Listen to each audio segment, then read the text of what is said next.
If you want to enter recovery mode on your Amazon Fire TV and hard reset it to factory default settings because the TV or the TV remote is unresponsive and you can't reset it from the settings, then there's no need to worry. Because in this video I'll show you how you can enter recovery mode and factory restore your Amazon Fire TV without using the remote.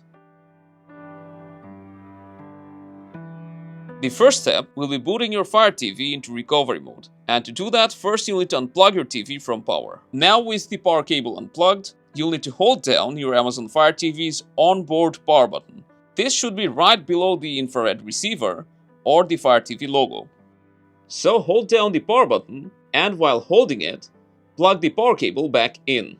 You need to keep holding until you see the Fire TV logo pop up on the screen. Now you can let go and you'll see the Android recovery screen. From here, you can do all sorts of troubleshooting and also wipe data or factory reset your TV. To switch between the options, you'll need to short press the power button. To select an option, for example factory reset, while it's highlighted, you'll need to hold down the power button until it turns green, then you can let go.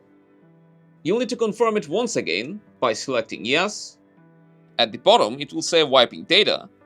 And after the wipe is complete, just select Reboot System Now. Now your Fire TV will boot up and you'll be greeted with the setup screen. So just set your TV back up, and that's how you can reset your Amazon Fire TV from recovery mode. Let us know your feedback down below and I'll see you around.